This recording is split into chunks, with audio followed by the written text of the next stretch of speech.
The this keyword in JavaScript confuses a lot of people because it changes depending on where and how you use it. But once you understand the rules, it becomes simple. Let me show you exactly how it works. First, let's see what this keyword is in the global scope. If I just console log this keyword outside any function, in a browser, this will be the window object. In Node.js, it's the global object. So by default, this keyword refers to the global object. Now let me create a simple function and log this keyword inside it. This also shows the window object. In regular functions, this keyword still points to the global object. Now here's where it gets interesting. When you use this keyword inside an object method, it refers to the object itself. Let me create an object called user with a name property. Now when I call the greet method, it prints John because this keyword refers to the user object. So this .name is the same as user.name. Let me make it clearer. I'll add another method that uses this keyword. Perfect. Inside the method, this keyword refers to the person object, so we can access its properties. But here's a common problem. If you have a function inside a method, this keyword changes. Let me show you. This will give you undefined likes reading because inside the for each callback, this keyword doesn't refer to the user object anymore. It goes back to the global object. The old way to fix this was to save this keyword in a variable. Let me create a variable called self and assign this keyword to it. Now it works because self keeps the reference to the user object. But there is a better way using arrow functions. Arrow functions don't have their own this keyword. They use this keyword from the surrounding scope. Let me rewrite this with an arrow function. See, now it works perfectly. The arrow function inherits this keyword from the show hobbies method, which refers to the user object. If you watched my closures video, you will see how arrow functions also simplify scope issues.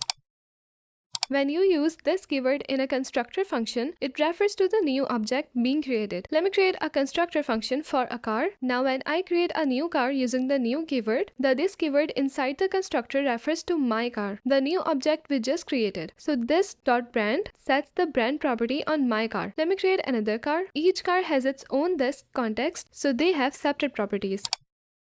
You can manually set what this keyword should be using call, apply or bind. Let me show you. I'll create a function that uses this keyword. Now I'll create two objects with different names. I can call the introduce function and tell it what this keyword should be using call. With call, the first argument becomes this. Apply works the same way but takes arguments as an array. Bind is different. It creates a new function with this permanently set. Now greet allies will always use person1 as this keyword, no matter how you call it. In event handlers, this keyword refers to the element that triggered the event. Let me create a button, add a click handler. Here, this keyword is the button element, so we can change its text directly. But if you use an arrow function in an event handler, this keyword won't be the element. Arrow functions don't have their own this keyword, so they use this from outside, which is a global object. For event handlers, regular functions are usually better.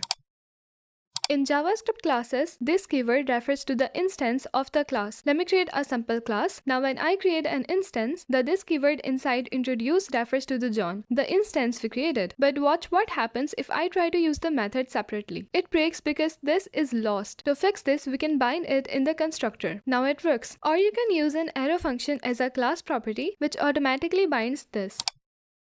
Let me give you simple rules to remember. Rule 1. In a regular function, this keyword is the global object. Rule 2. In an object method, this keyword is the object itself. Rule 3. In a constructor or class, this keyword is the new instance being created. Rule 4. Arrow functions don't have this. They use this keyword from their surrounding scope. Rule 5. With call, apply or bind, you decide what this is. Rule 6. In event handlers, this keyword is the element that triggered the event. If you follow these rules, you will never be confused about this keyword again. One last thing, a common mistake is using this keyword in a callback and expecting it to work. This doesn't work because the callback loses the context. Fix it with an arrow function or bind. That's this keyword. Remember the 6 rules. Use arrow functions when you need to preserve this keyword and you will write better JavaScript. Thanks for watching and I will see you in the next video.